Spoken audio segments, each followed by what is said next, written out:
right, guys, welcome everybody tonight. It's been a long time since we've been able to have a workshop, so I'm glad to be able to do these live again instead of just doing the old sitting in front of a camera and talking to YouTube and Facebook and all that. So it's good to have actual faces here. It just goes much better when we're talking to real people. So, but of course, not that the people online are not real either. But tonight we're going to be talking about the immune system. So I'm Dr. Mike Bucknell. Dr. Jordan Moore. And Dr. Tiffany Jones. So what we're going to be doing, this is a little bit different format. Hope you guys like it. What we're going to be doing is basically just each of us are going to be sharing a few different sections. So I'm going to be starting more on the kind of the more philosophy side of things.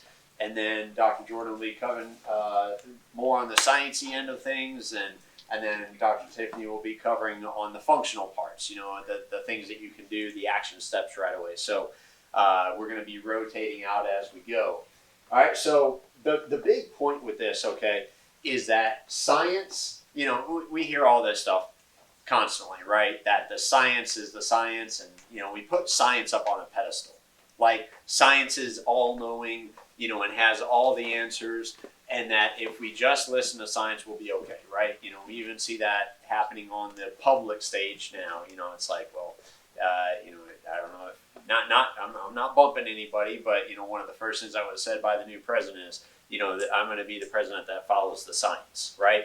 And it's this idea, this overwhelming idea that the science is always right? That the science is always wise. But unfortunately, I think everybody in this crowd at least knows science isn't always wise, okay? Science is bought. Science is paid for.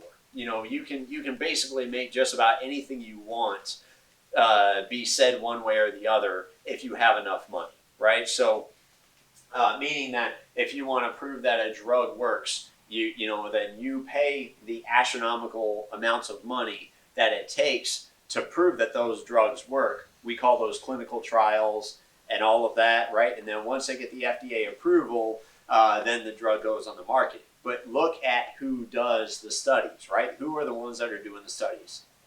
The ones who manufacture the drugs, right?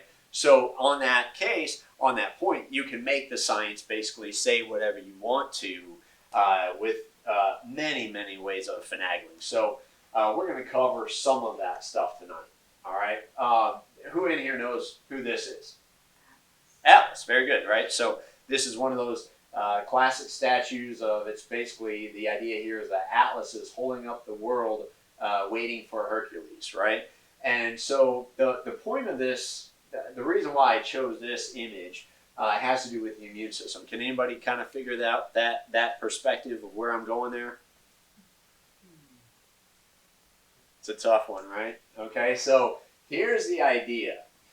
You've got internal resistance and you've got external influence, right? Those are the two factors that come into play with anything. Can you see how that's working here, right? You know, you've got Atlas, who is the internal resistance. He's the one that is underneath the weight, right? And the external influence is the world, right? So as long as the internal resistance, as long as he's strong enough to hold it up, what happens? He doesn't get squashed, right? So how does that play with your immune system? Same way, right? We always focus on external influence. Am I right? You look at the way, watch the media, watch the way that the news talks, watch the way that that we talk about coronavirus and all this stuff. Everything is about the external influence. When do we talk about the immune system? I mean, come on, we've had, this has been going on since what, last January, that has really been in the news. How many times have you heard on the news the importance of vitamin D? The importance of vitamin C, the importance of being a healthy individual and having a functional immune system? On the news? Probably never. Never, right? Isn't that wild? That, okay, how many times have you heard Dr. Fauci talk about it? No. Never. Never, right? Yeah, never. Dr. Fauci, Dr. Birx, you know, all these people, all of these experts that are the top of the top of the top, getting paid more money than the president himself. Did you know that? Dr. Fauci is I heard this, that he's the #1 paid government employee. He makes more money than the president. right? Okay, so these people are leading the charge in terms of health, yet they never talk about the importance of being a healthy, functional individual. They even right now, what's the thing that's going on with schools, right? What's a big debate with schools? Opening schools. Right. And what are they saying? You know, no, it's too early, we can't. Why? You know, because we don't have all the teachers vaccinated, you know, and all this stuff, and the teachers are wanting to get back to work, but the unions are saying no, and all this craziness going on. When nobody really talks about the simple truth that kids are not at risk anyways. They're just not. And really, even teachers aren't at risk. What's the risk category? When are you at most at risk? When you're compromised with other health issues. Or when you're 75 and up. older, right? Older individuals, which is a curiosity in itself, right? Because what's the, anybody know what the average age of death pre-coronavirus was in the United States? 76, 78, something. Somewhere around there. Guess what it is after coronavirus? It's the same. It hasn't changed. It hasn't changed. You know, I was talking to somebody about this the other day, that they've basically scrubbed the data on the CDC website, you know, as far as being able to easily find the number of deaths in the United States. You know, it used to be you could go and you could easily find, you know, there's been X number of people that died in the United States in 2016, in 2015, in 2008. Like it was just, pardon me, it was just there, right? But you know that they stopped doing that in like 2017. They stopped making it easy to find all the way back in like 2017. And so now you can't see the numbers easily in 2019 and in 2020. It makes you ask the question, well, why are we not making that information easy to find? And secondly, I think is the most obvious question, why did they stop doing it all the way back in 2017? Like, you know, did we know something was coming? You know, I mean, you've got to ask these questions, right? So the big purpose here that I want you guys driving into your head and always, always, always remember is that it's always about internal resistance being greater than external influence. That's why we don't really talk about external influence. I mean, on a day-to-day basis, do we talk about, you know, hey, you know, there's this new germ floating around? No, what are we talking to people about? We're saying, you know, you need to be doing this, you need to be doing that. It's all internal focused. It's all getting you healthier, because we know when you're healthier, you resist more, right? The same principle applies with, well, we'll get into that. So how do we see that this stuff is actually in play on a day-to-day basis, okay? Look at eating and drinking, right? People eat and drink for pleasure. They don't do it for fuel. You guys agree with that? 99% of people, they eat for pleasure. They drink for pleasure. They overindulge in all kinds of different things because it's about what makes me feel good, right? It has nothing to do with fuel. But you would never go and put Coca-Cola or ice cream in your car. You never do it. You wouldn't even think like that because it only requires certain kinds of fuels. But we don't think our bodies do that too, right? So we have little regard to the effects on your body, and that's a big issue. Okay, we should always be looking at it from a principle of how do we build internal resistance, right? So be training ourselves, be training other people to think that way. Okay, another big one, medications, vaccines, and medical practices applied to reduce symptoms of disease. Give me some examples there. Any examples? Pressure. Blood pressure medication, describe that. So we take blood pressure medication for what purpose? To lower the blood pressure. To lower the blood pressure. So it's real simple. Your blood pressure is high. We give you blood pressure medication. That lowers the blood pressure. But what is not being asked? What made it? What made it high? Why does your blood pressure need to be higher? Obviously, your body's doing it for a reason. But we don't really think of it that way. Okay, and we're going to give you a few more examples of this as we go too. Okay, so let's look at internal resistance on the other hand. Okay? So, Dr. Jordan, if you want to get physically stronger, what do you do? Workout. Yeah, nice. Exercise. Yeah. Steroids, yeah. That would be inside, right? Yeah, so if you want to get physically stronger, you work out, you exercise. Everybody knows that. That's how you get physically stronger. It most of the time backfires when you do things like steroids and and medications and try to force the body chemically. There's always some kind of side effect, and they're usually not desirables, right? Okay. Same thing. If you want your cellular environment to work better, should you manipulate it or support it? Okay. Manipulation would be, let's say a vaccine.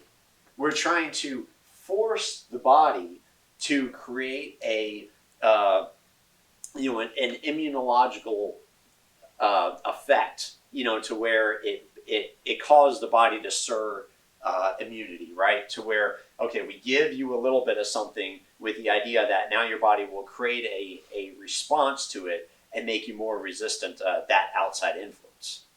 Okay?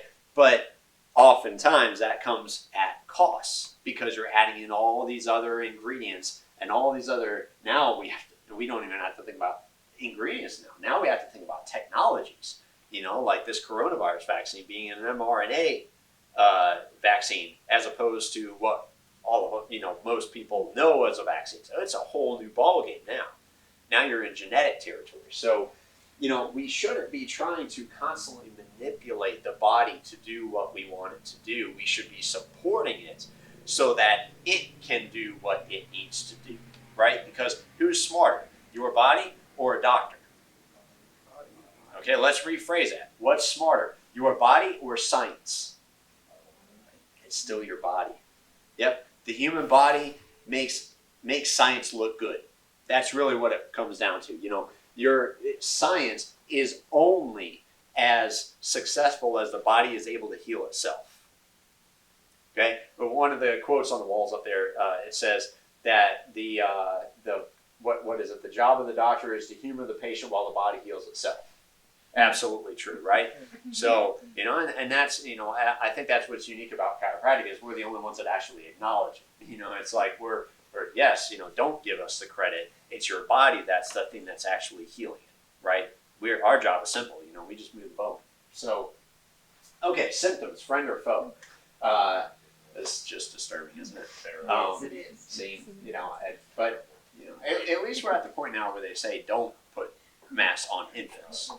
So it was just not a good idea. But at one point, that's how it was. Now it's gotten to the point where one mask isn't enough. Now you have to wear a diaper over your face, right?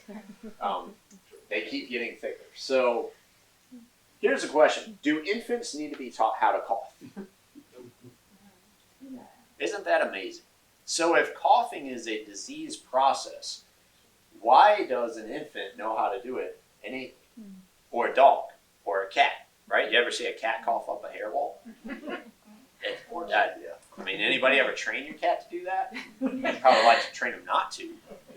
So you don't have to be trained how to cough because it's an innate response. So, but who feels a little bit out of place now if you happen to cough or choke in public? Because everybody turned downstairs.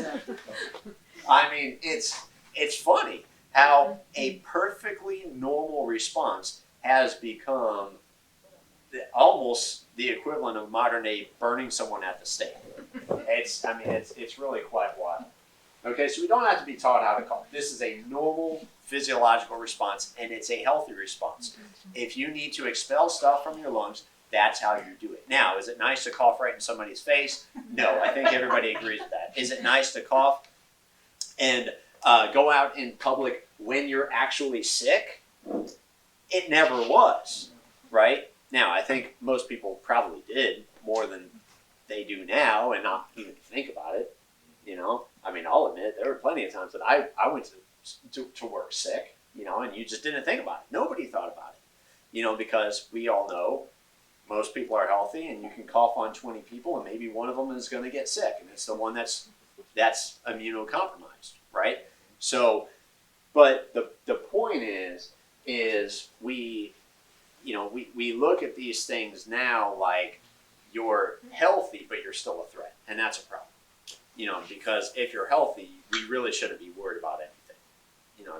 There's not much. This idea of secret spreaders and everything else. It's funny how things can change in a year. Okay, do you think it's possible for a microorganism or a germ itself to increase the core temperature of your entire body? No. Right? Have you ever thought about that? People that say that a fever is a bad thing, a fever is a bad response. But we don't think about that. That would mean that the germ or the bacteria is actually the one raising your entire core temperature. It's mind-blowing. Okay, so if the infection is not causing the body temperature to increase, what is? The body itself. Okay? One of the, while the world takes Tylenol, and by the way, you guys all know that, there's companies like Tylenol that did all the advertising back decades ago that made everybody think that fever was bad. They positioned it that way for marketing purposes. So they advertised to make people think fever is bad, you need medication for fever. Okay, so money was behind it. But the opposite is really true. If you start getting a fever, think about it. What happens? What's your first immunological response? What do you feel as a person getting sick? Chills, cold. So your brain feels, I'm cold. What does that cause you to do? I thought you said throw up.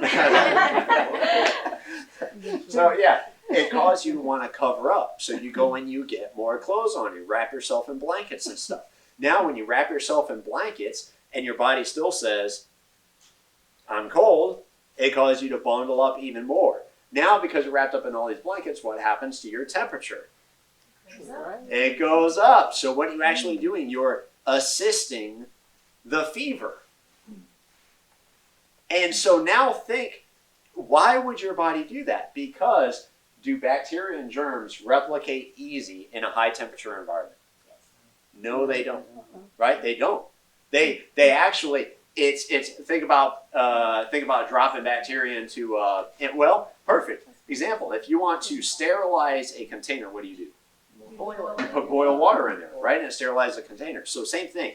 The higher the temperature goes, the less things tend to replicate. Once you get above room temperature, right?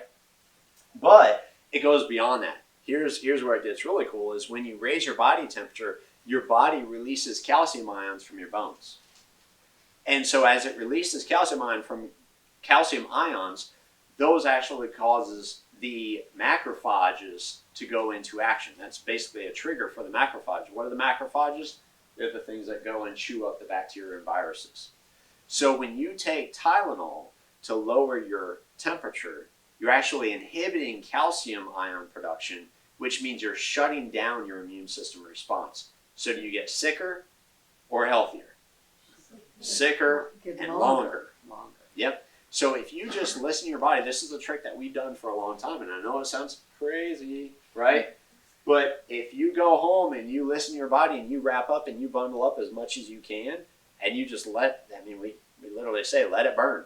Sweat it out. And man, you do. You lay down a couple hours later, 4-6 hours later, you wake up in the middle of the night and you're drenched in sweat. And it's like, booyah, because at that point you've beat it.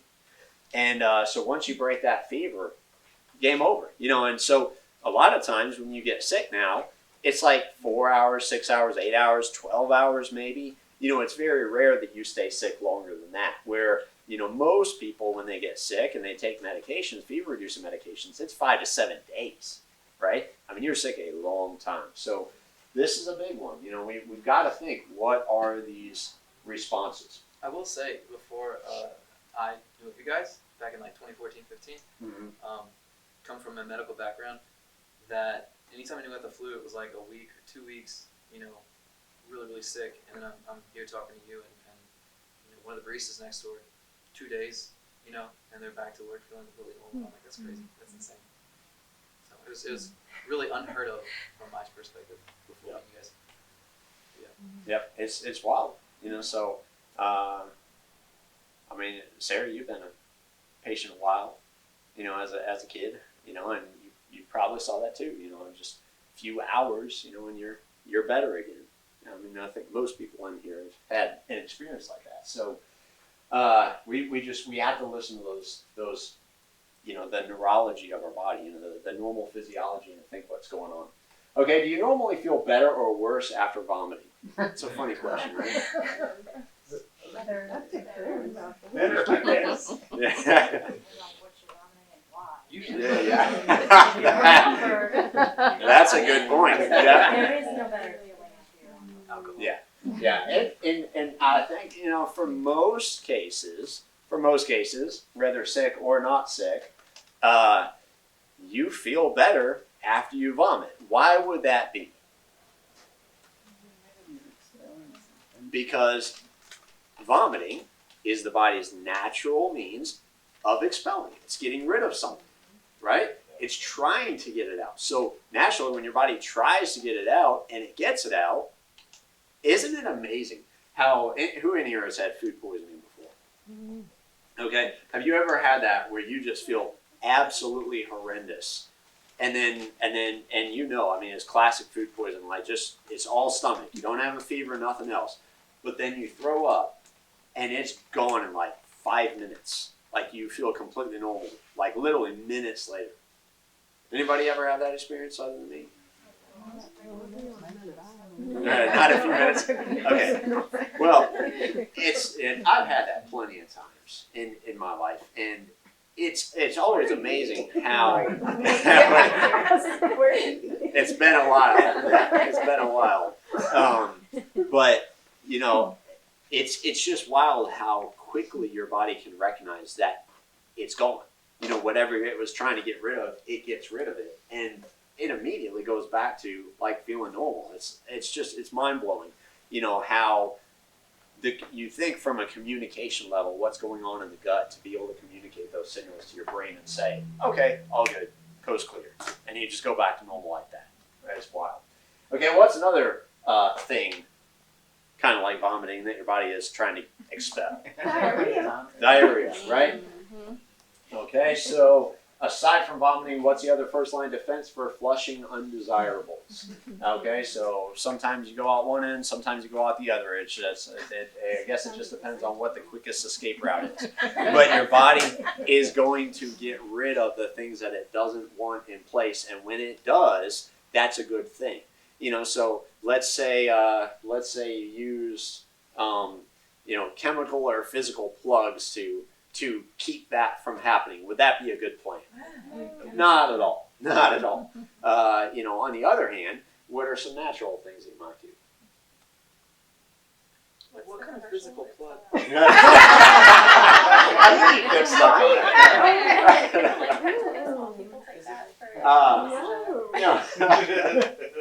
No. Chemical. What did we use instead of Pepto-Bismol? Bentonite. Right. Bentonite clay. Okay, so what are you doing with the bentonite clay? You take it until. But what's the purpose in the clay? To bind up to the top. To bind up, right? So, you know, we can look at that and we can be like, okay, well, that's still kind of an outside-in approach. Well, in a sense, it is. But what you're doing is you're nothing but chemically binding up the stuff that it's trying to get so that it's easier to expel, right? You know, so yeah, and this is a big debate in chiropractic. You know, there used to be, I mean, that's not so much anymore, but mixers and straights, right? You know, you've got the mixers and the straights. The straights are the ones who just, well, really, true straight is just adjusting the atlas. That's it. Who wants that? Right? Just adjustment of the atlas and nothing else, right? Yeah. So that was like the classic straight. A mixer was if you did anything else. And of course, you can see we're completely mixers because we do nutrition and we do, you know, physical therapies and we, you know, all of that stuff is all mixing, right? But you know, it's the point is, yes, there's some mixing that is involved in the philosophies there, but it's the first do no harm principle. That all of things should be supportive of the body to help the body in its normal processes and functions, not trying to manipulate it, not trying to force it to do something in particular. That's when it becomes an issue. Does that make sense? Okay. AEIO, and this is really the big, that is, can anybody in here tell me what that means? But patients first. AEDIO. Say, what you say? A dolphin is offensive. A dolphin is offensive. That's exactly what it means. How'd you know? Teach a chiropractor. He is definitely on his way to chiropractic school. Yes. What does it mean, guys? Above, down, inside out. Yes, you love hearing people say that. What? Above, down, inside out. So tell me, what does that mean? Above, down, inside out. What does that mean?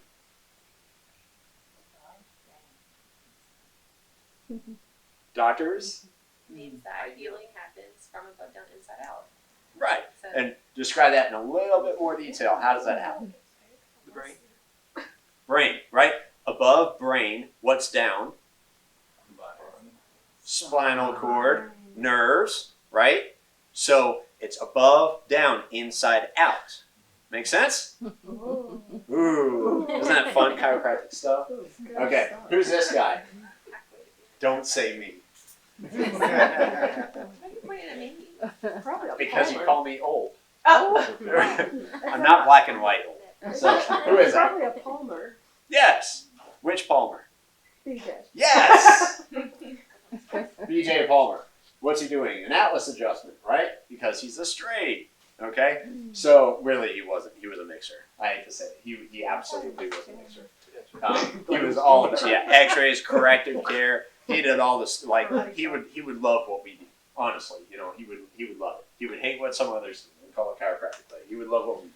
So ADIO, the classic for that. If you're sick, chiropractic adjustment, right? Because what are you doing when you're supporting the immune system? How does a chiropractic adjustment support the immune system? Signals flow. Lets the signals flow, right? What else? How else might we describe that? Bingo, yeah. Nourishing the organs, right? Making sure that the brain can communicate with the organs optimally. So, if your brain can talk to your body, it can identify problems better. Who's ever had an experience like that before? Where, you get adjusted and all of a sudden you identify a problem better.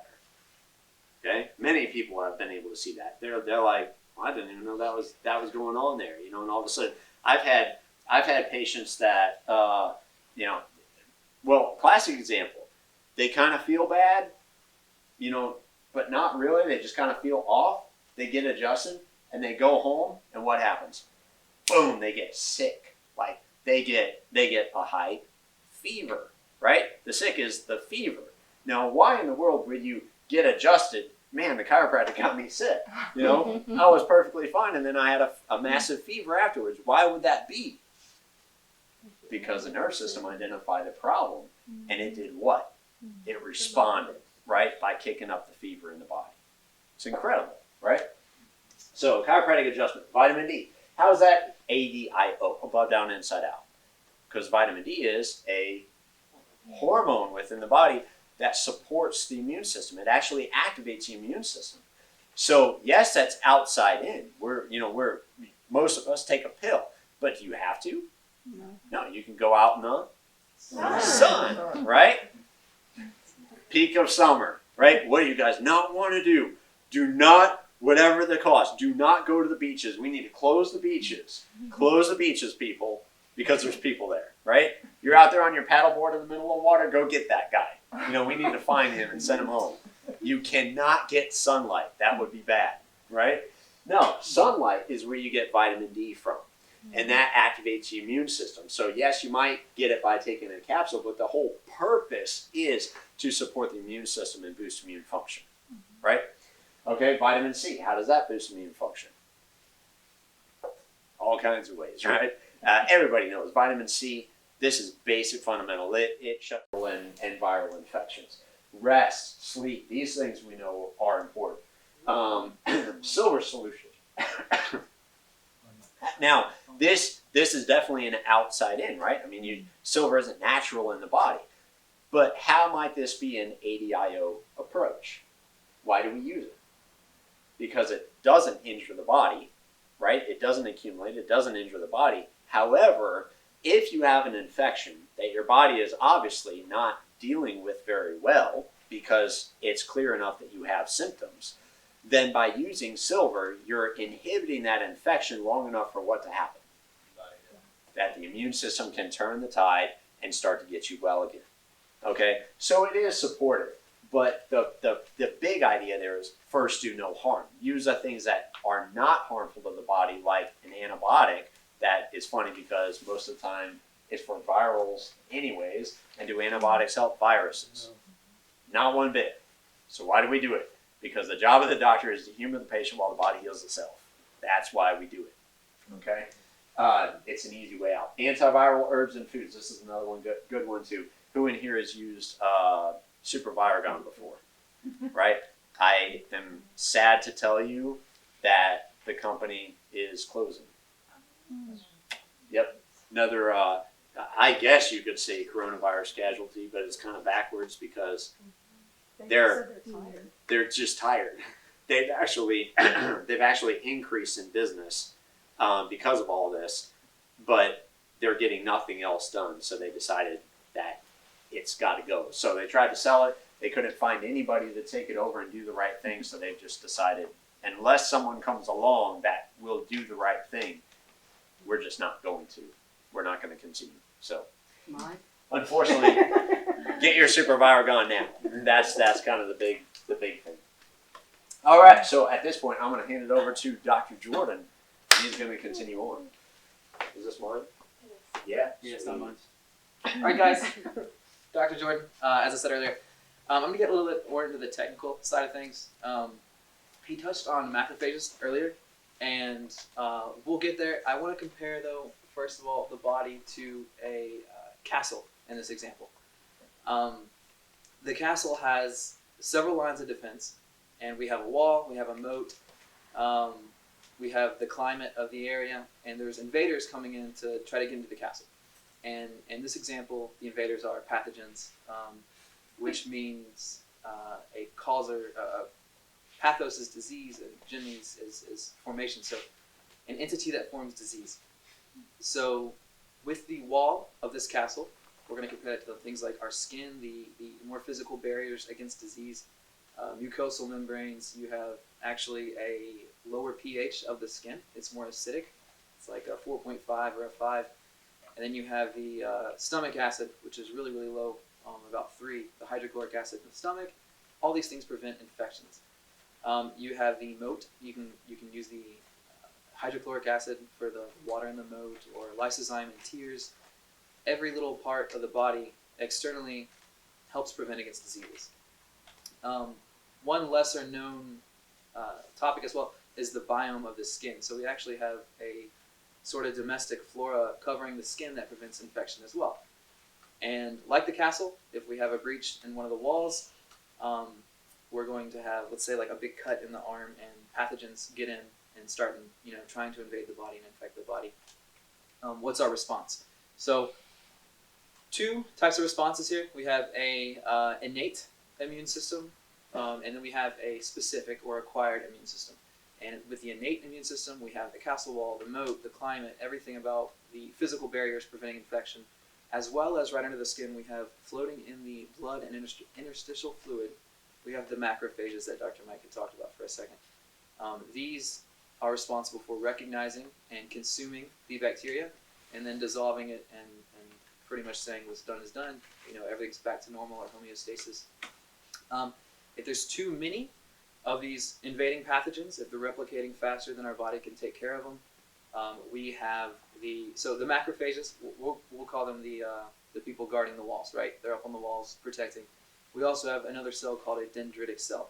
These are the messengers on the wall who recognize the disease or the pathogens, the invaders, and will run and tell the friends, right? And the macrophages, when they start getting a little overwhelmed with the attackers, they'll send up flares.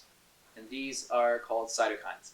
And where we get into more of our fever, throwing up, the malaise that you have, the tiredness, the lack of appetite with infection is from these cytokines. So when your body's saying, wow, this is a little bit more than we can handle right now, you'll start having all these more systemic. You'll start feeling crappy. You'll not want to eat because your body wants to use this energy to fight off the thing that's invading it. These are all good things. So Dr. Mike said, let's not suppress them. Let's kind of embrace them. There's a new discussion about fever, whether or not it should be suppressed. I had always heard 104 growing up, but new research is talking 106, 108 until neurological damage is starting to happen. So a little bit of debate, especially in the medical field, about when to stop fevers. But How many here has had a 105, 106 fever before? I've had a You're a bad example. Anybody else? What was that? I didn't make it. What? Brain damage, you said. My So, dad yeah. did not have brain damage. Brain damage. So these cytokines that have been released from these macrophages, they'll cause all these other symptoms, fever and everything. And the point of the fever is to raise the body temperature high enough to where pathogens can't survive within the body. If this continues and you're still not getting better, these dendritic cells, the messengers from the castle walls, will go up into the army barracks. And these army barracks in our body are synonymous with the lymph nodes. So everyone knows the lymphatic system. It drains the fluid between cells and holds on to trained killer cells. And you have these killer cells, you have lymphocytes. Lymphocytes is what they're called. They're trained for specific diseases. And when the dendritic cell comes up and says, hey, we have this disease in the body, those specific lymphocytes will take note, they'll activate, they'll start reproducing into, they'll differentiate into, you call B and T cells, and it gets real scientific there. But they'll leave the lymph nodes, travel to the area, and produce antibodies, things to bind up, kind of gunk up. Agglutinate, I think it was called, the process of the bacteria trying to take over. And regarding natural immunity, that's where these cells, once they've formed immunity, the memory B cells, they live within the lymph nodes. So next time you get a similar infection, your body can jump right to it quicker, recognize and attack it sooner. But the process of forming the antibody, or the cells that produce the antibodies, does take a little bit of time. And with natural immunity, you do end up with these natural killer cells longer than if you were to get a vaccine. If you think about like measles shots, if you haven't gotten one within 5 years, you're not immune anymore. You should go get a booster. If you got it naturally, then you're still immune, and you'll be immune for life with measles. For an example, there's some talk about COVID. No one's real sure about immunity, but they've tested people 6 months after now that have had it last summer, and they've said they have more antibodies now than when they were actively fighting the infection. So there's hope for long-lasting immunity. Although you are seeing a lot more articles now that are asking that question, that are saying, headlines, COVID is here to stay. We may have to live with it. You're starting to see a lot of those articles. So Yeah. there's a lot of admittance going on that the vaccine may not be doing what everybody hoped it would. There's talk of a mutation as well, and people bring it up to me, and I'm like, it doesn't matter to me. Right? So, we're doing the right things to fight either mutation of the virus. It's going to be the same whether it mutates tomorrow. But as far as the vaccine, they're talking about whether or not it will protect you against the new strand. I think the consensus was it does. Maybe nobody knows. There was who was it? Somewhere I just saw today that they said that they stopped using one of the vaccines in one of the countries because it didn't work against the new strain that is now active in that area. Yeah. So they were like, they just canned it all together. Okay. Till the next one. Yeah. Here's a little bit of the pathway. So pretty much we have our physical barriers. We get in, we get more chemical and adaptive to specific invaders in the body. You can see I mentioned macrophages, but you got neutrophils, eosinophils, basophils. It gets really, really in-depth. The complement system, we have a whole different slew of different entities that activate each other based on your body's needs. The body's incredibly intelligent. I mean, you could study this for years and still something new would pop up, and you'd have to learn about it. It gets really, really in-depth. And Hang on, I have a question. Is that Usher? I'm not gonna answer that. Probably do.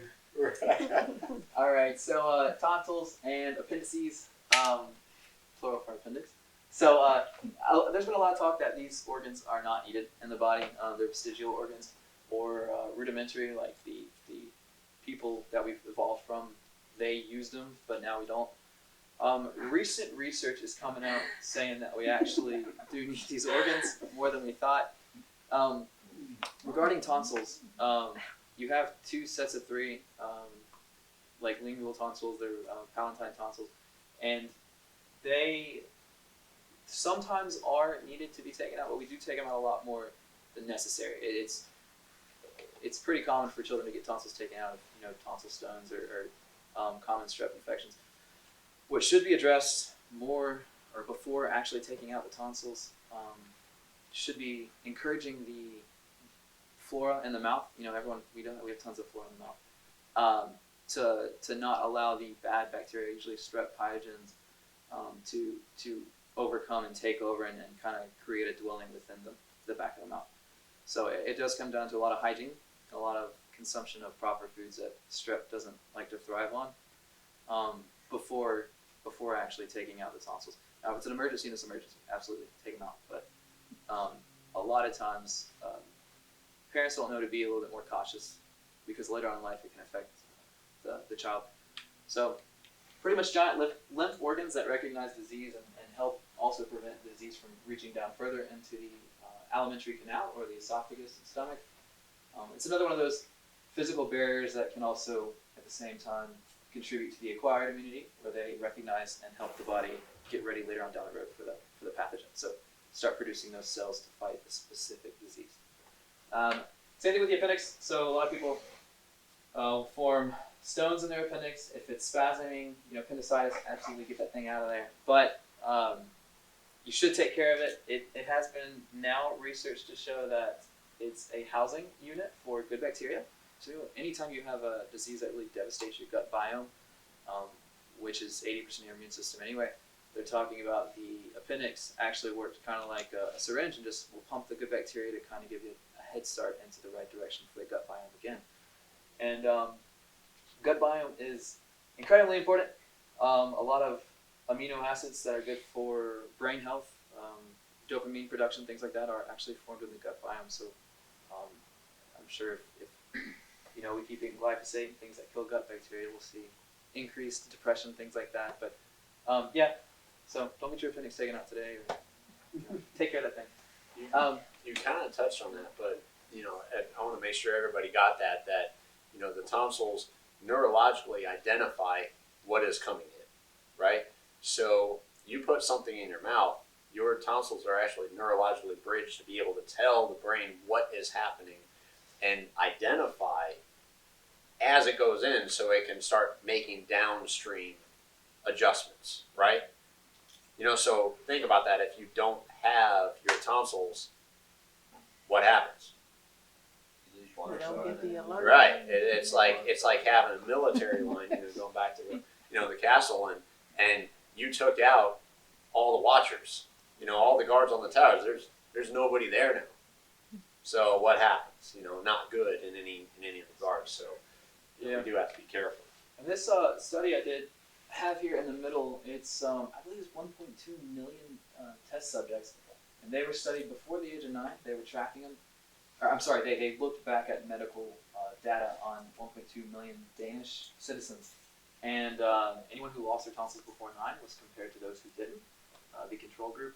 And they found that those who underwent the tonsillectomy were 3 times more likely to have respiratory infections later in life, like asthma, pneumonia, things like that. Well, that's good for healthcare. It's good for them. Right. Yeah. It's just a little. It's good for healthcare.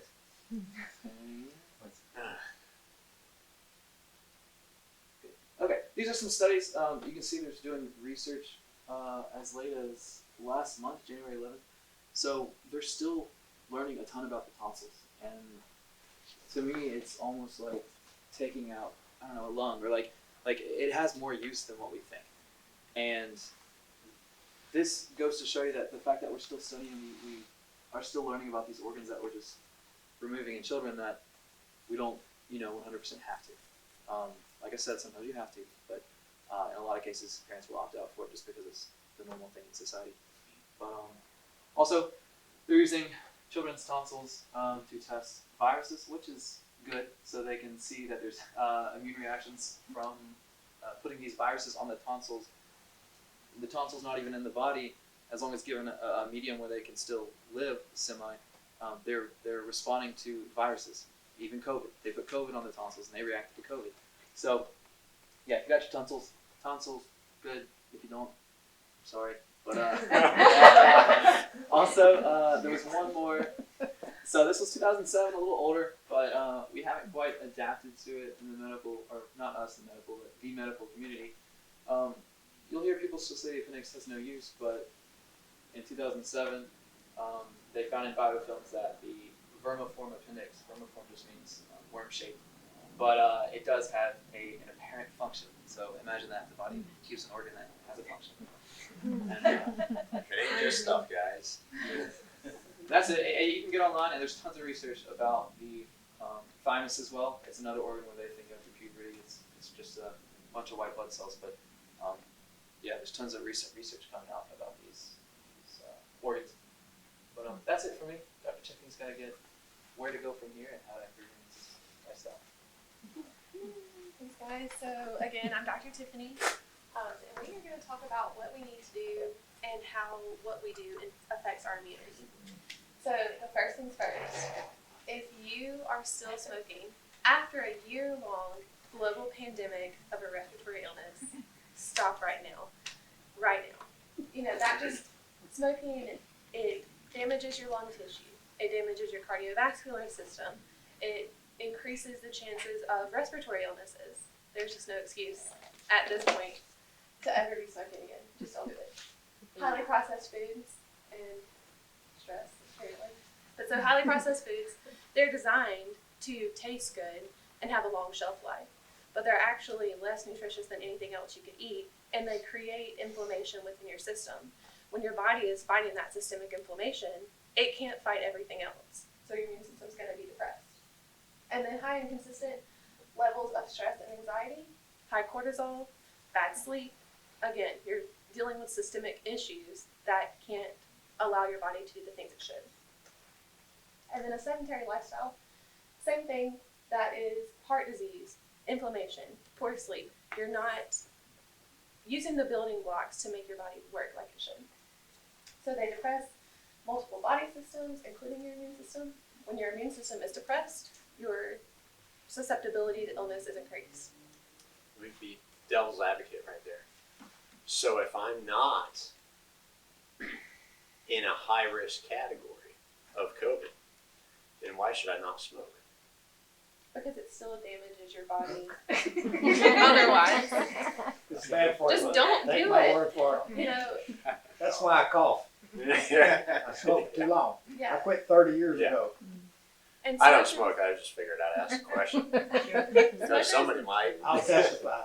always come up with the best excuses for why they haven't stopped smoking or won't stop smoking. Yeah. But there's just no argument. It damages your cardiovascular system, damages all of your lung tissues, and so you're not doing yourself any favors. Well, another thought on that too is the earlier you stop smoking, the better chance you have for your body to recover from the damage it's done. There are changes made within 30 minutes, 4 hours, 8 hours of your body's systems improving once you stop smoking. Well, yeah. So the things to do instead are eating a balanced diet. You have to think about the building blocks that allow your body to do what it needs to do. So whenever you're eating nutritious foods and fueling your body, you're making a step in the right direction. Quality hydration. So the more water you drink, the less viscous your blood is going to be. It's going to flow better, and that also allows your lymphatic system to flow better to use those macrophages and sweep away toxins and disease pathogens that could be in your system. And then regular exercise. So there was a study that was done, it's been quite a while ago now, but it tested the systolic and diastolic blood pressures after exercise. And it showed that after 40 minutes of exercise, the systolic number decreased by 5 points and the diastolic number decreased by 2 points after just one exercise. So using regular exercise as a building block just makes your body stronger. It increases the anastomosis, which is blood pathways. So if you think about, Mobile, there are 3 or 4 ways to get down to the beach. But if you only have one road, it takes a lot longer.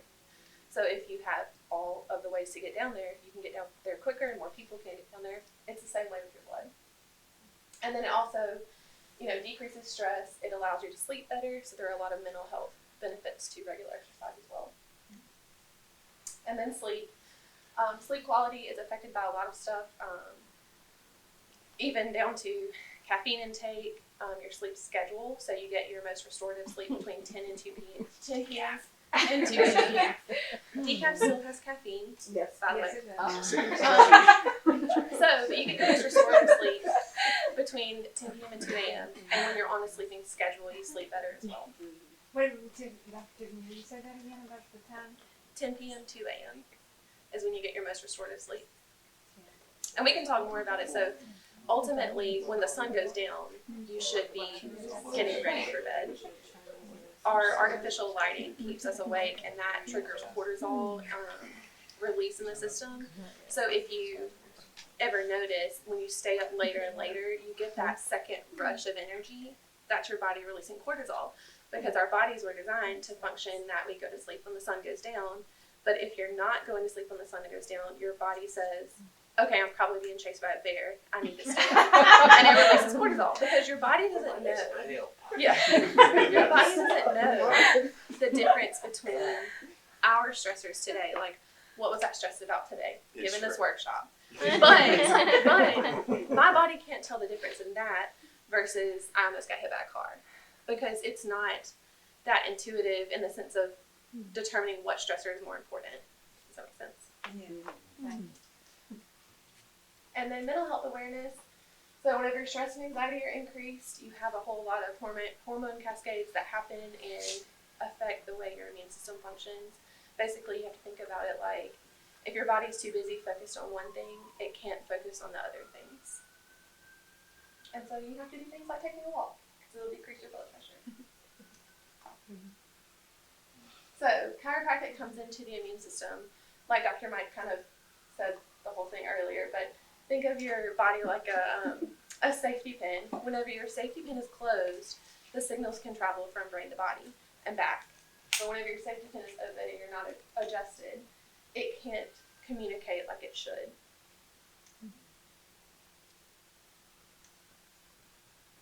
So we have restoration of the brain to body connection.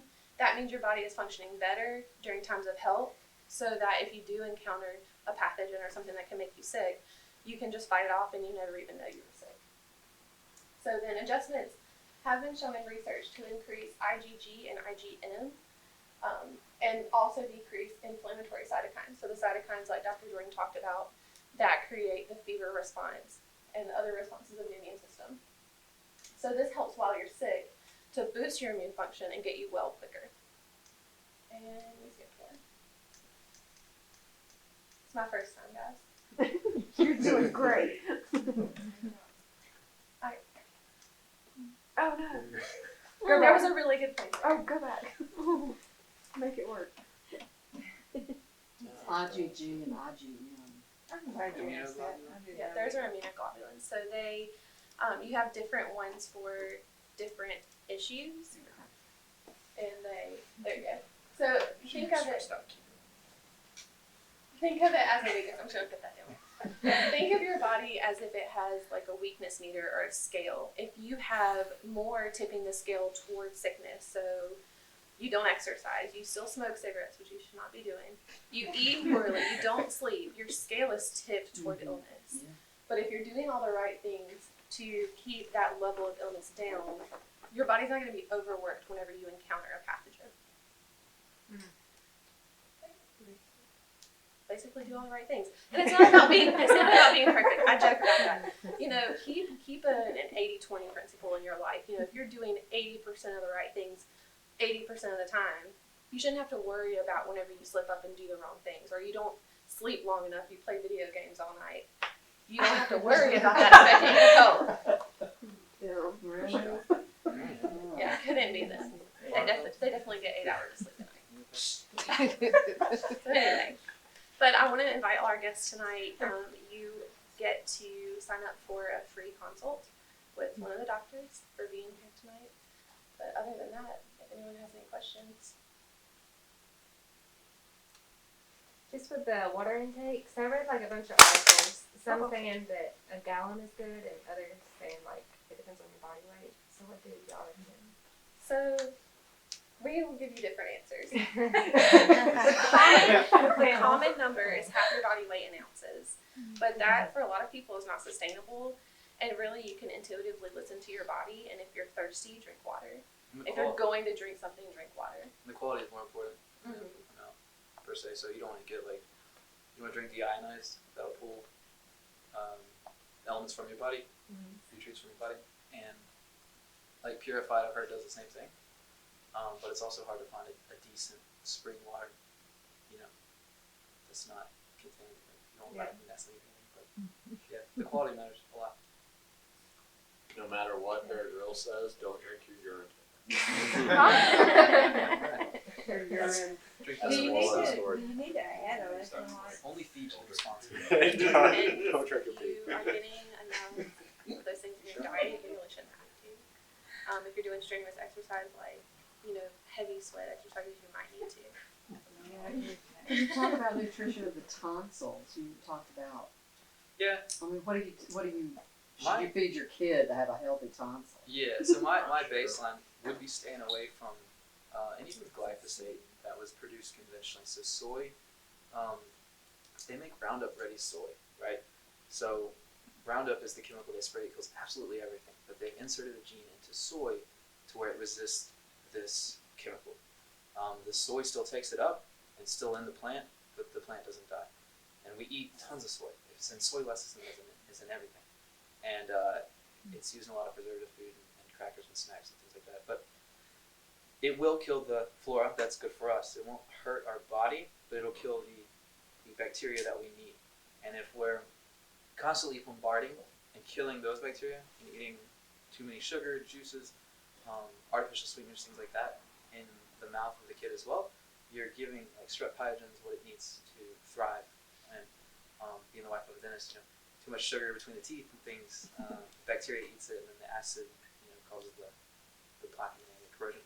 But yeah, I think it's a balance between eliminating the glyphosate-containing compounds, you know, and also non-organic corn, things like that, and increasing less sugary foods, basically greens, vegetables, you know, good quality meats, iron, omega-3s, things like that. I think it's a balance. Big one there too would be soda, because you know soda, just the pH balance, it throws everything off. So I mean, if your kid is drinking nothing but soda all the time, you know, then the combination of the sugar feeding bad bacteria and the acid just throwing off the pH, it's going to throw everything off. That's a massive one. I mean, they've done studies left and right that show that after you drink a soda, it shuts down the function of your immune system by X% for so many hours. You know, that you're literally inhibited during that time. So Isn't it like 1 can for an hour? Like, is it 8 ounces or 16 ounces, and it shuts down your body for an hour? something like that. Yeah, it's just bad business. So you know, we just always stay away from conventional soda. You know, that has all the acid in it. Going back to the question about water too, as I put in my the short book. There have been multiple studies that show that when you look at athletes specifically, those that overconsume water compared to those that only drink when they're thirsty, the ones that drink when they're thirsty actually perform better, more efficiently athletically. So you know, the argument does go both ways. You know, and really, you know, both of us are is. about half your body weight in fluid ounces per day. And I think, most of us can agree, the idea of carrying around one of those gigantic, gallon jugs, and, people are like, I have to drink one of these every day, they're in the gym pouring it down their throat and everything. That can get over the top. And I've actually had a patient who, in the last 3 months or so, started because of a feeling of head fullness and, basically just a pressure in her head and eyes and everything. And, it just didn't fit your typical, headache patterns, stuff like that, your typical spine issues.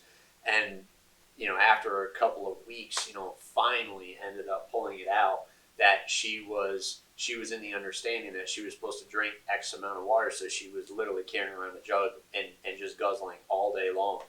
And I don't even know how it came up, but I was like, you're drinking too much water. You need to cut down. Like, that's likely the issue. And she immediately cut back. And I'm telling you, within like 48 hours, she was like, it's crazy. The feeling completely disappeared. And she has not had a single problem with it since. So it could, it's really just for everybody. It's what works. Remember when the Wii came out, the Nintendo Wii? There was a contest. I don't know where it was, but whoever drank the most water would win the Nintendo Wii, and the winner actually died from hyponatremia. Yeah, from salt or electrolyte imbalance, too much water. So yeah, it was good. That was bad advertising. Sorry, Nintendo. You had a question? Yeah, well, growing up, I'd always heard that if you feel thirsty, you're already dehydrated. So that's not true. That's a myth, I'm guessing. Yeah.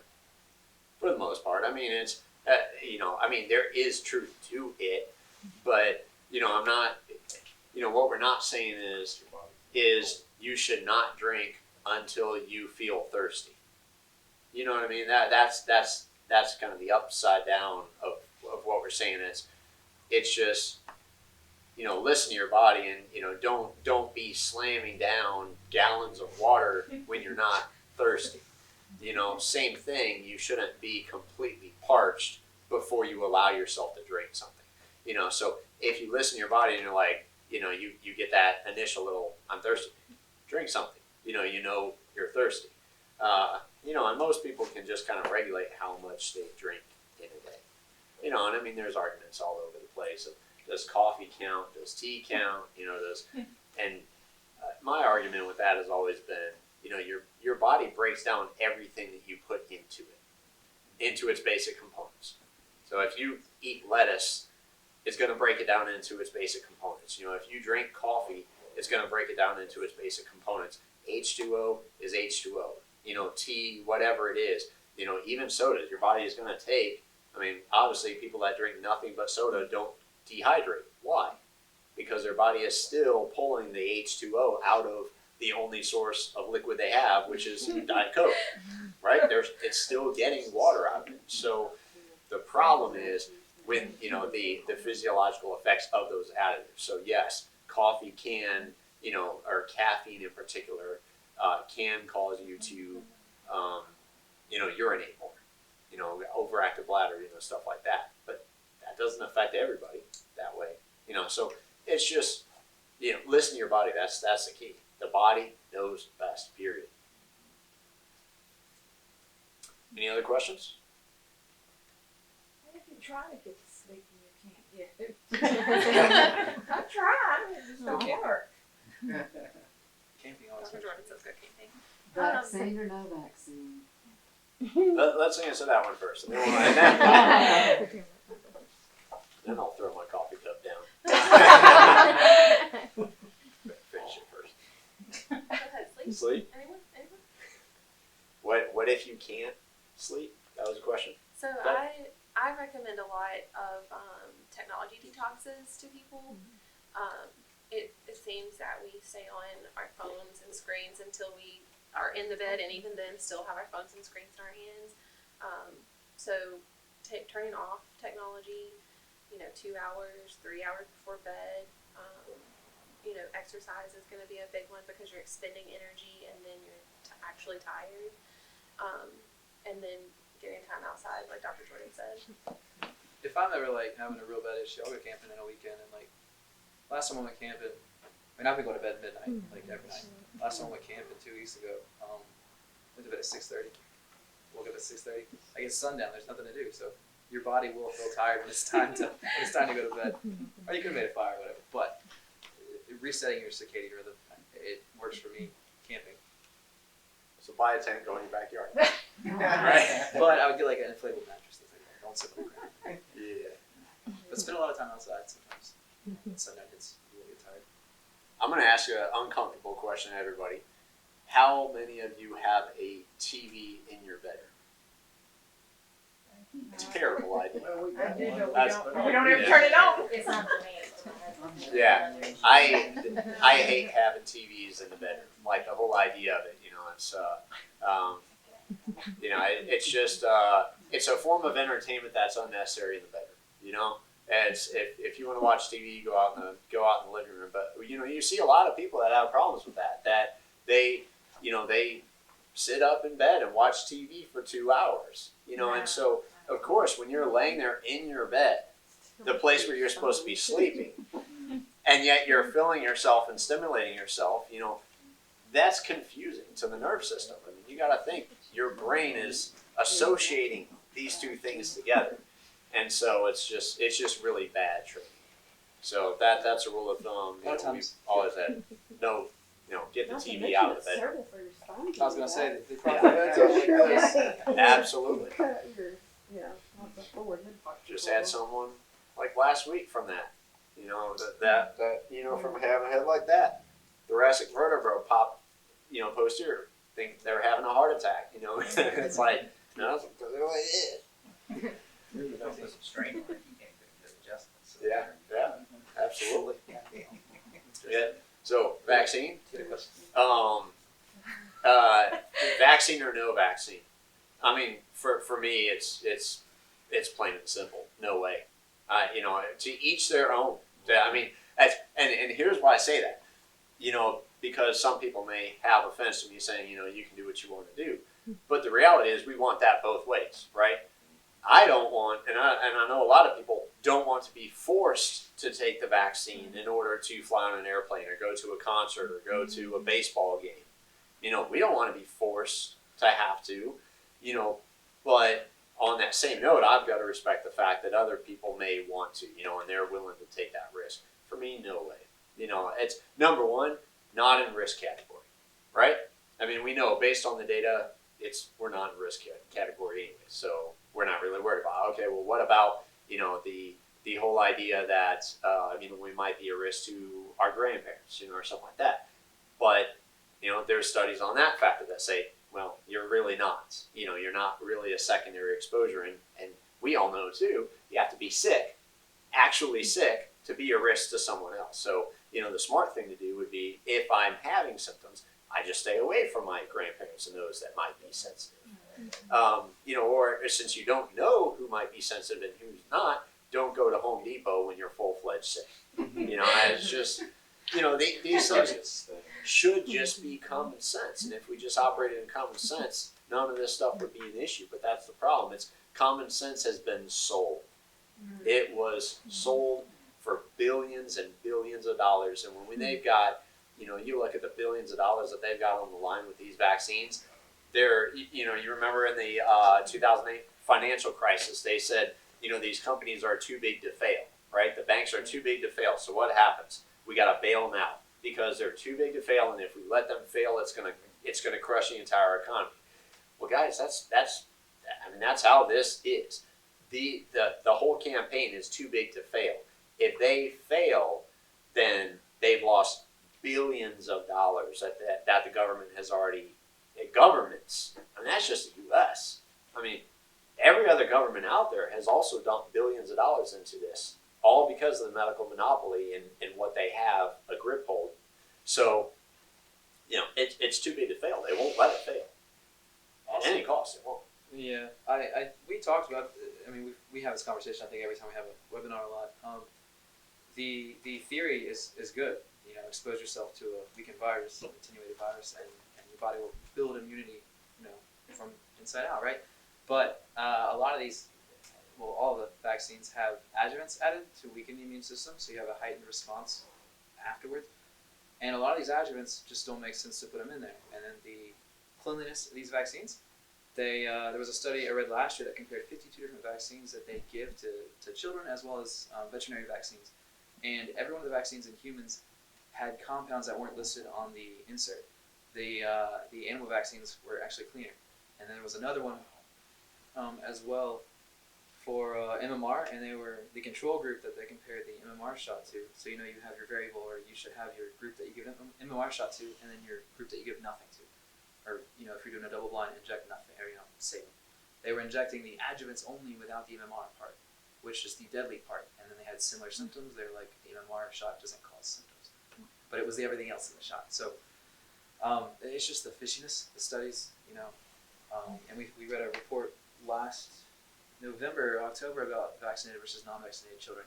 The non-vaccinated children have had every single disease. They had less trips to the medical doctor emergency room for it, which was the first of its kind. But then you could argue that the kids not vaccinated didn't go to the hospital because the parents were more stubborn.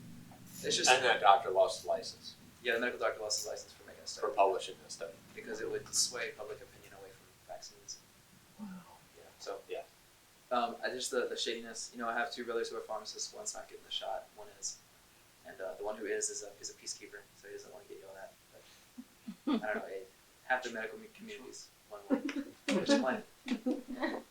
And on that note, that isn't that funny too. I just wrote about that in one of the handouts that we were doing. That when you look at people that say that they're going to take the shot, it was back in March when they did it was a Rasmussen poll or one of these big polls. They found that 70-something% of people said that when a vaccine became available that they would take it.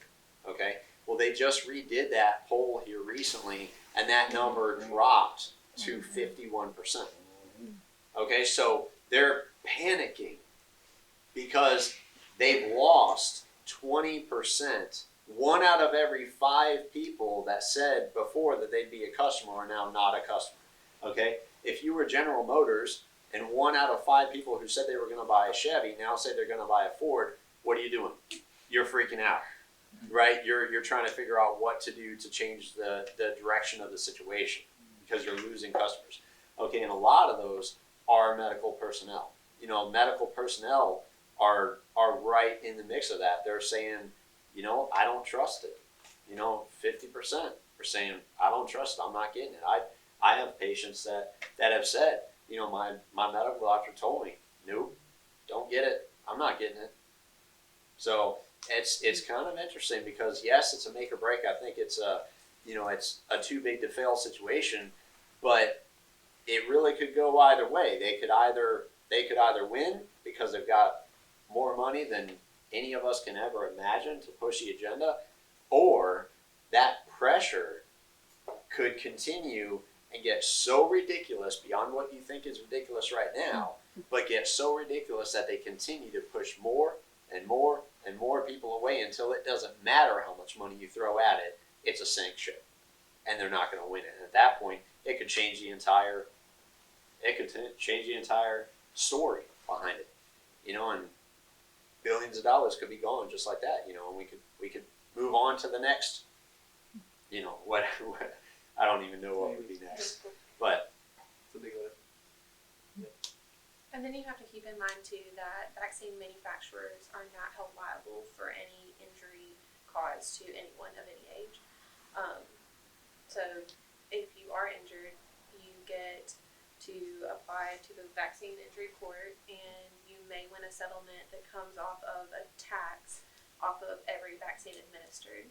So, let's say $1 from each vaccine that's given goes into this little bank account, and it just waits for those who have been injured in any way to come out and say, hey, I'm injured, I can't work anymore, or whatever, and then they get a little settlement from it to be quiet. And it's hard to prove it though. Yeah. oh, it's yeah. And they run the court. I mean, it's not a fair trial. They run the court. It's a very slated system. So you guys know why there's all this push towards vaccines. It's based on what she's saying. drugs cost a ton of money to produce, and there's always the back end that you could get sued 10, 20 years down the road, right? Vioxx and all these other medications that there's lawsuits on, that will never happen with vaccines. They're protected by law. That can't happen. So if you're a drug company and you look at the situation and you're like, okay, on one hand, we can spend billions of dollars researching drugs that might get approved, but we don't know how they'll sell, and we could get sued our pants off down the road, versus we can get a vaccine fast-tracked because we took advantage of a pandemic, whichever one it is. They can come up with anything anytime.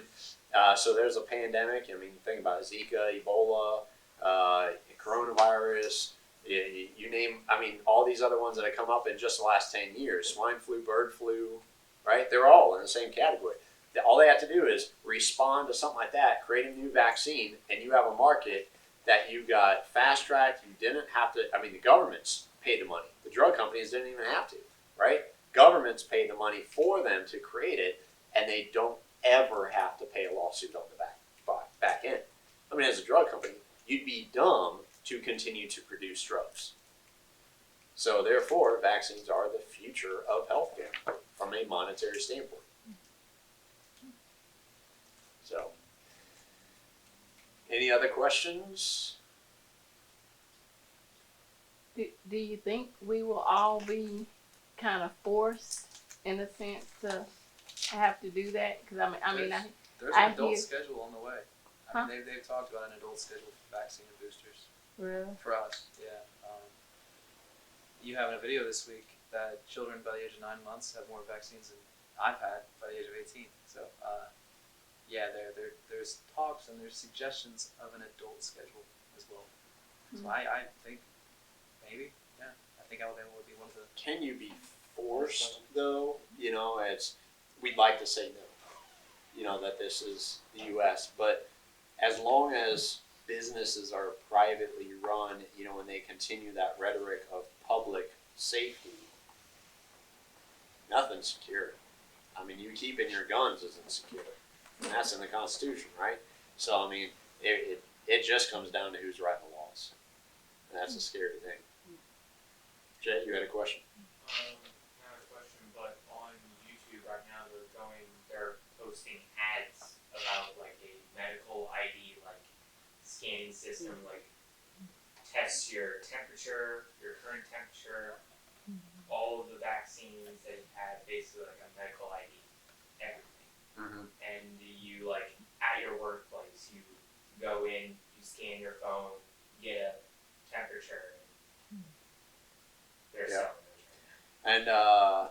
And I've also seen that we're getting ready to fly, going out of country in September, and they're already saying, they already put that into play where you cannot re-enter the United States without having proof that you've either had the vaccine or that you've had a negative test within 3 days, which is forcing the airlines and big hotel chains like Marriott and places like that, all the big hotel chains are starting to scramble to set that up to where they can provide you with a test on the way out, checking out of the hotel. Which luckily they have the 15-minute kits that just got, the home test kits that just got FDA approved. And so, my thought is, if that's available, what's to stop you from testing yourself as you leave? You just pack that in your bag and, you can test yourself. And what can anybody say? Another option is they say that you can provide proof that you recovered from coronavirus, which that proof basically would be a letter from a doctor. I don't know what that, what kind of doctor that entails, but I can't rule that out, that I wouldn't just write letters for me and my family. Let's put it that way. So, So Right, be one of them. yeah. I've always kind of joked though that if How much you charge for those? if there is Whatever he charges, if there $5. is forced vaccines, you know, there will be a black market. I mean, that's a given. There will be a black market for it. I'm not saying I'm going to participate in it or not. I mean, of course, I'm a good upstanding citizen. But there will be a black market for exemptions, cards, whatever it is that they require. There will be ways around it. You see the movies like, where they're going into people's tattoo parlors and getting chips pulled out of their arms or chips put in, and all stuff like that. There's no doubt that would happen because there are plenty of people who would say, no way, under any circumstances, I'm not. And I think it would be hard. It would take a lot of effort to coordinate with private businesses to have adults get their vaccine. But I think the big push is going to be with children because, just think about the pediatric vaccine schedule. It's what it is because of compliance. So they figure, you'll bring your kid in more when it's small and can't tell you what's wrong and what hurts. And so you'll come in and get your vaccines while they're young. So I think that'll be where they concentrate efforts first. And they're required for school. Yeah, they would hit the school system to require. That's what parents have to depend on. Of course, they don't tell anybody that that you can get an exemption. In Alabama, it's perfectly legal to have an exemption. And there's been one exception to that. And that was, I think 2 years ago, something like that. I was sitting over, I remember it clear as day, I was sitting over at Red Bar watching the TV at breakfast, and they came on and they said, kids get their vaccine cards up to schedule, but, we have an exemption available. The state legal exemption is available if you come in and, you pay a $30 charge or $35 charge or something like that to get your exemption. They said that on TV. And at first I was completely floored because I was like, they would never admit that on TV that you can get an exemption. But then it became obvious why, because they just said you had to pay $35 for something that you have a legal right to have. And so, of course, what happened? Parents started calling and complaining that you have to pay $35 for the form, right? And to have this, this done, and that's not a requirement. So they backtracked on that. They, started doing it for free again, but that ended them giving any notice to people. So we're back to you have to have your vaccines updated, period. They don't say anything about exemptions. It's sad. But in Mississippi, there are no exemptions. It's medical only. So if you happen to live on the other side, you cannot have a philosophical or religious exemption. But you can have a baby at home. Yeah. You can do that here now. You can. Yeah. Back in our day, though. No, you couldn't. All right. Well, if you guys have any other questions, of course, you can ask us after the fact. If anybody has questions online, they can drop them in the comments, and we'll try to answer them our best. If you guys are not patients, of course, we'd encourage you to get your immune systems back in order and functioning. We'll do everything we can to help you in that direction. But, of course, our next workshop will be in 2 months. So it'll be a little bit, we also want to invite you guys, if, however your means of participation is, we're doing something a little bit different, with our next event. Who in here has been to a dinner before? Community dinner? Okay, a lot of you, about half of you have been to a community dinner. So there was always the little bit of awkwardness with the community dinners that, you guys are getting your food and like not wanting to be rude and eat while we're talking, and all that kind of stuff, and we're not wanting to ask questions while you got your mouth full of a burger and and all that kind of stuff. So we're doing it a little bit different, more of a social thing where the whole idea in the first place is for you guys to be able to come, hang out, ask questions, bring your friends, people that are interested in chiropractic. Say a friend was curious, oh, you see a chiropractor, I've always thought about, you can invite them to learn more. So we're doing our first ever cocktail night in 6 weeks, something like that. And so what that is you can come with your friends. We'll cover, up to 2 drinks. So nothing crazy. Sorry, Jalen, no. We'll cover up to 2 drinks for you and your friends. And it's really just a get together time, so the good thing for you is you get to hang out with your friends and have a good evening, mom's night out, friends night out, guys night out, whatever it is. For us, we meet people, get to answer questions and all that. If somebody wants to start care or not, that's fine. But it just gets everybody kind of an opportunity to get together and hang out. So, wine, drinks, whatever, sodas, whatever you choose, it doesn't matter. The whole purpose is just to get together and have a good time. So if you guys know anybody, certainly invite them, get on the list early because, at some point we'll have to have a cutoff if it does get to be a high number of people. So, all right. Fabulous. Well, we appreciate you guys coming back. It's good to see everybody's faces, and we'll see you all soon. Thanks.